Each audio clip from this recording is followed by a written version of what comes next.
نبی اکرم صلی اللہ تعالیٰ علیہ وسلم نے بیان فرمایا کہ رب فرماتا ہے جس بندے کو میں نے دنیا میں جسمانی صحت اور رزق کی فراوانی عطا کی، پھر بھی وہ 4 یا 5 سال کے اندر میرے پاس نہ آیا، یعنی میرے گھر کعبۃ اللہ نہ آیا، تو رب فرماتا ہے بندہ بڑا محروم ہے۔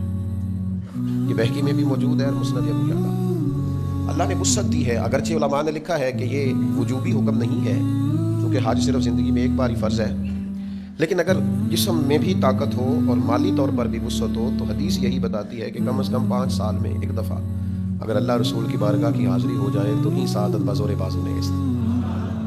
تو بھائی کوشش کی جائے، ہمت کی جائے، بیت اللہ شریف کا سفر کیا جائے۔ نبی اکرم صلی اللہ تعالیٰ علیہ وسلم نے جا بجا بیت اللہ شریف کی حاضری کے فضائل بیان کیے۔ حضور علیہ الصلوۃ والسلام نے فرمایا مسجد نبوی میں نماز پڑھو گے تو 50,000 نمازوں کا ثواب ملے گا، اور حرم مکی میں نماز ادا کرو گے تو 1,00,000 نمازوں کا ثواب ملے گا۔ لیکن شرط کیا ہے؟ شرط یہ ہے کہ آداب کا ضرور خیال رکھا جائے۔ اللہ نے توفیق دی ہے، بہت زیادہ مسلمان راستے آسان ہو گئے ہیں، اب تو کپڑوں کی استری نہیں ٹوٹتی اور حرم آ جاتا ہے، 4-5 گھنٹے کی فلائٹ کی سہولت کے ساتھ لوگ وہاں حاضر ہو جاتے ہیں۔ لیکن بعض اوقات اس دور جدید میں آداب کا وہ لحاظ نہیں کیا جاتا جو مسلمانوں کا شیوا ہے۔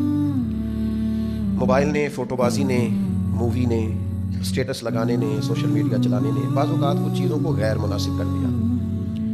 کچھ جگہ ایسی ہوتی ہیں جہاں تو سانسوں کی آواز بھی ذرا آہستہ سے لینی چاہیے۔ اقبال کہتے ہیں کہ نبی پاک علیہ السلام کا روزہ وہ روزہ ہے کہ ادب کا ہیست زیر آسماں از عرش نازک تر۔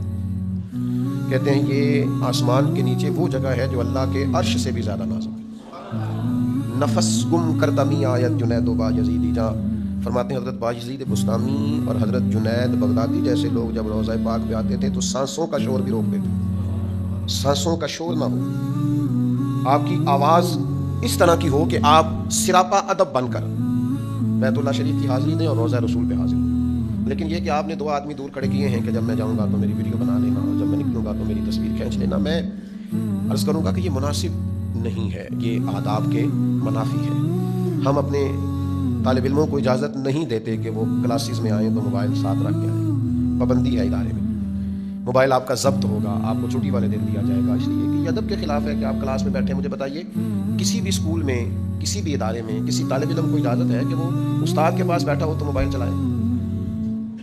تو جب ایک استاد کے سامنے بیٹھ کر آپ کو یہ اجازت نہیں دی جا سکتی کہ آپ فون کال کریں یا سنیں، بلا مثال و بلا تشبیہ، یہ تو بارگاہ مصطفیٰ ہے، یہ تو بیت اللہ شریف ہے۔ اے پائے نظر ہوش میں آ، ہوش میں آ، ہوش میں آ، جاگ خواب غفلت سے۔ اے پائے نظر ہوش میں آ، یہ کوہ نبی ہے، آنکھوں سے بھی چلنا یہاں بے ادبی ہے۔ اور فاضل بریلوی رحمۃ اللہ علیہ فرمانے لگے حرم کی زمین اور قدم رکھ کے چلنا، ارے سر کا موقع ہے وہ جانے والا۔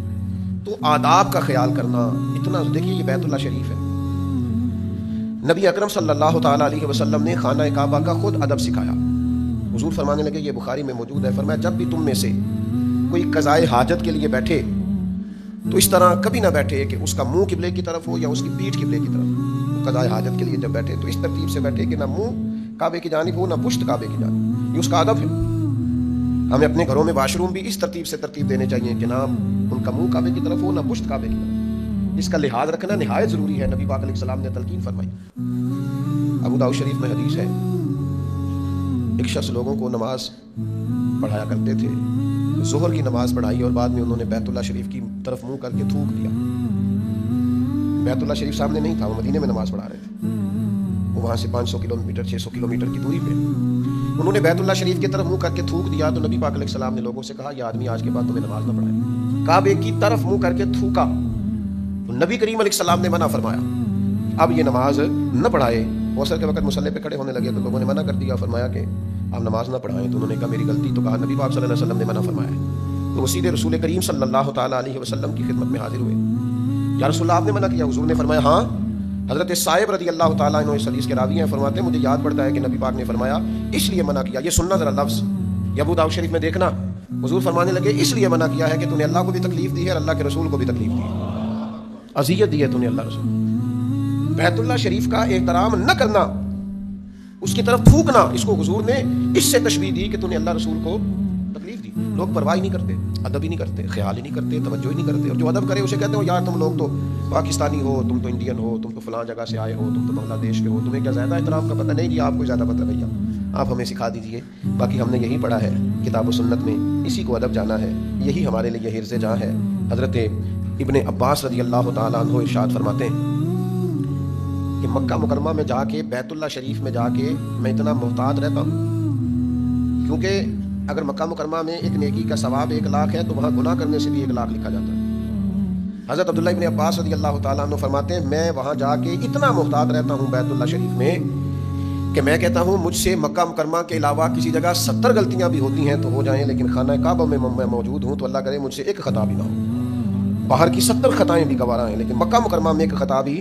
اعلیٰ حضرت بریلوی رحمۃ اللہ نے لکھا ہے جب حج ہو جاتا تھا تو حضرت عمر رضی اللہ تعالیٰ عنہ درہ اٹھا لیا کرتے تھے اور فرماتے تھے چلو یمن والو یمن چلے جاؤ، مصر والو مصر چلے جاؤ، لوگوں کو زیادہ دیر بیت اللہ میں رہنے نہیں دیتے، کیونکہ وہ سمجھتے تھے کہ اگر زیادہ دن یہاں گزاریں گے تو یہ غلطیاں کریں گے، اپنی عادات کے مطابق یہ کوتاہیاں کریں گے تو نتیجہ یہ ہوگا کہ گناہ اکٹھے کریں گے۔ اس لیے ہمارے اکثر علماء اس بات کے قائل ہیں کہ مکہ مکرمہ میں بہت زیادہ دن گزارے آپ، لیکن شرط یہ کہ اپنے اوپر کنٹرول رکھیں، اور جو کنٹرول نہیں رکھ سکتا وہ پھر مکے میں تھوڑے دن گزارے۔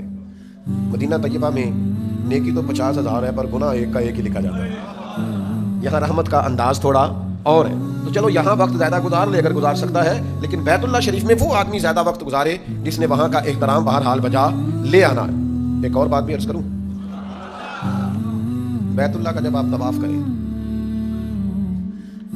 اللہ تعالیٰ سب کو موقع عطا فرمائے، تو کوشش کریں کہ صرف اللہ کے جلال کا خیال ہو، رب کی رحمت کی امید ہو۔ وہاں بیت اللہ کا طواف کرتے ادھر ادھر کے خیال آنا، سامنے اللہ کا گھر ہے، حاضر اس کی بارگاہ میں ہو گئے، اور پھر ناراض نہ ہوئیے گا، مجھ سے باقاعدہ لوگوں نے موبائل پکڑے ہوئے ہیں، ساتھ ساتھ ویڈیو چل رہے، او بھائی بس کر دے، تو کیا غیر مناسب معاملہ تو کر رہا ہے۔ میرے عزیز کوئی غیر کا خیال نہ ہو، کوئی۔ امام غزالی رحمۃ اللہ علیہ نے لکھا ہے، حضرت وہاب بن منبہ فرماتے ہیں کہ بیت اللہ شریف اللہ کے حضور عرض کرتا ہے اے اللہ میں تیری بارگاہ میں فریاد کرتا ہوں، اور اے جبریل تیرے سامنے بھی میں شکایت کرتا ہوں کہ یہ جو طواف کرنے والے ہیں یہ مجھ پر ستم کرتے ہیں۔ بیت اللہ عرض کرتا ہے اے کعبے تجھ پر کس طرح ستم کرتے ہیں؟ تو کہتا ہے یہ بیت اللہ شریف عرض کرتا ہے اللہ کے حضور مالک یہ طواف کرتے ہوئے بیکار باتوں کو سوچتے ہیں، یہ ادھر ادھر کی حرکات کرتے ہیں، اللہ کے حضور کعبہ شکایت کرتا ہے۔ تو بھائی اپنے خیالات کو یکسو کریں اور یکسو کر کے پھر بیت اللہ شریف کی حاضری دیں، لیکن ہمارے ہاں یہ یکسوئی لوگ پیدا نہیں کرتے، اس طرف لوگ متوجہ نہیں ہوتے، ادھر ادھر کی باتوں میں لوگ لگے رہتے ہیں۔ میں عرض کروں ضرور جائیے، بار بار جائیے، کئی بار جائیے، پر ادب سارے قائم رکھ کے جائیے، معاملات کا پوری طرح خیال رکھ کے جائیے۔ یہ تو چند باتیں تھیں کعبۃ اللہ کے بارے میں، اور پھر جب موقع ملے حضور کی بارگاہ کی حاضری کا، یعنی حاجیو آؤ شہنشاہ کا روضہ دیکھو، کعبہ تو دیکھ چکے ہو اب کعبے کا بھی کعبہ دیکھو۔ اور کسی درویش نے کہا تھا کہ مجرم ہو تو منہ اشکوں سے دھوتے ہوئے آؤ، آؤ نہ در طواب پہ روتے ہوئے آؤ، قرآن میں موجود ہے توبہ کا طریقہ، بس سرکار کی دہلیز سے ہوتے ہوئے آؤ، حضور کی بارگاہ سے ہوتے ہوئے آؤ۔ نبی پاک کی مدینہ طیبہ کی حاضری یہ بہت بڑی سعادت ہے، اور این سعادت بزور بازو نیست تانا بخشندہ خدائے بخشند، یہ وہ سعادت ہے جو بازو کی قوت سے نہیں ملتی، یہ تبھی ملتی ہے جب رب چاہتا ہے۔ کوئی پیسوں کے زور پہ نہیں جا سکتا، تعلقات کے زور پہ نہیں جا سکتا۔ کسی شاعر نے کہا تھا کئی دولتاں والے رہ جاندے تے مسکین نظارے کردے نے، میراں دی گل نہ غریباں دی گل ہے، مدینے چ جانا نصیباں دی گل ہے۔ تو کرم ہوتا ہے تو بات بنتی ہے۔ تو وہاں کے بھی آداب ہیں، وہاں کے بھی آداب۔ پہلی بات تو یہ ہے کہ سفر میں مشکلات آتی ہیں، کبھی فلائٹ لیٹ ہونے کا مسئلہ ہے، کبھی وہاں کچھ تھوڑی دشواری آ گئی ہے، کچھ مسائل ہیں، انسان کو درپیش رہتی ہیں چیزیں۔ کیا خوبصورت انداز میں نبی پاک نے تسلی دی۔ اس سفر محبت میں اگر کہیں کوئی دشواری آ جائے، کوئی تکلیف سہنی پڑ جائے، تو کس ترتیب سے سرکار نے قلبی راحت کا سامان کیا۔ حضور فرمانے لگے جو شخص مدینہ طیبہ کی سختیوں اور مصیبتوں پر صبر کا دامن ہاتھ سے نہیں چھوڑے گا، فرمایا میں قیامت والے دن اس کا گواہ بھی بنوں گا اور اس کی سفارش بھی کروں گا۔ صبر کرے تکلیفوں پر، مشکلات پر صبر کرے، میں اس کا گواہ بن جاؤں گا۔ بہت بڑی نعمت نہیں کہ آپ نے تھوڑا سا صبر کیا اور حضور کی شفاعت نصیب ہو گئی، نبی پاک کی گواہی مل گئی قیامت کے دن، بہت بڑا اعزاز نہیں؟ اس اعزاز کو لینے کی کوشش کریں، اس سعادت کو سمجھنے کی کوشش کریں، اس پر متوجہ ہوں، اس حدیث کے دامن سے پھوٹنے والی ضیاؤں سے اپنے باطن کو نورانی کریں، اور بڑے پردبار ہو کر، بڑے تحمل کے ساتھ، بڑی وفاداری کے ساتھ، بہت بڑے حوصلے اور خوبصورتی کے ساتھ جائیں۔ وہاں کچھ لوگ جاتے ہیں تو انہیں جلدی بڑی ہوتی ہے، بڑی جلدی۔ آپ بیت اللہ شریف جائیں اطمینان سے، وہ اب تو خیر حالات اور طرح کے ہو گئے ہیں، ورنہ پرانے لوگ نا کچھ چٹکیاں کاٹتے تھے، چٹکلے چھوڑتے تھے تو وہ بڑا اثر رکھتے تھے. یعنی کوئی آدمی بس میں پہلے گھسنے لگتا تھا نا، یا جہاز میں پہلے جانے لگتا تھا، تو لوگ کہتے تھے بھائی اسے جانے دو، اس نے پہلے پہنچنا ہے. حالانکہ وہ پہلے پہنچ سکتا، سب کے ساتھ ہی گاڑی نے چلنا ہے، سب کے ساتھ ہی جہاز نے اڑنا ہے. تو کچھ لوگوں کو نا بلا وجہ کی بے قراری ہوتی، اطمینان رکھا جائے، سکون رکھا جائے. اب بیت اللہ شریف حاضر ہوں تو سرکار کی بارگاہ میں جائیں. ایک قبیلہ وفد عبد القیس حضور سے ملنے کے لیے آیا، تو کچھ قبیلے کے لوگ جلدی جلدی حضور کی بارگاہ میں حاضر ہو گئے، لیکن ان کے سردار نے کیا کیا، وہ ذرا رکا، پہلے کپڑے بدلے، غسل کیا، اور پھر وہ تھوڑا سا تیار ہو کر اطمینان سے کریم کی بارگاہ میں حاضر ہوا. اللہ کے حبیب صلی اللہ تعالیٰ علیہ وسلم فرمانے لگے تمہاری دو عادات اللہ کو بڑی پسند ہے. یا رسول اللہ صلی اللہ علیہ وسلم کون کون سی؟ فرمایا ایک تمہارا حلم اور دوسرا تمہاری بردباری. یہ تمہاری طبیعت میں ٹھہراؤ ہے نا، یہ اللہ کو محبوب ہے. آپ حرمین شریفین جائیں تو بردباری کا مظاہرہ کریں، وزاداری کا مظاہرہ کریں. اپنی زبان کو کچھ عرصے کے لیے شکووں سے، شکایات سے، بلا وجہ کی گفتگو سے اپنے آپ کو پاک کریں. مجھے ایک دوست نے پوچھا حرم شریف جا کے کس طرح رہنا چاہیے؟ میں نے کہا جس طرح بندے نے روزہ نہیں رکھا ہوا ہوتا. روزہ دار کی ایک مخصوص حالت ہوتی ہے، اس کے ذہن میں ایک اثر ہوتا ہے کہ میں روزہ دار ہوں، تو بہت سارے معاملات کے اندر اس کا رویہ تبدیل ہو جاتا ہے. بہت ساری چیزوں کے اندر اس کے اندر ایک عجیب قسم کا احساس ہوتا ہے کہ میں نے روزہ رکھا ہوا ہے. حرم شریف جائیں تو آپ کا احساس اس طرح کا ہو، اللہ کے گھر کی حاضری دیں تو آپ کا رویہ اس طرح کا ہو کہ آپ میں یہ احساس ہو کہ میں اس پاک جگہ پہ حاضر ہوں جس جگہ پہ اللہ تعالیٰ کی رحمت اور اس کا کرم ہر دم برستا ہے.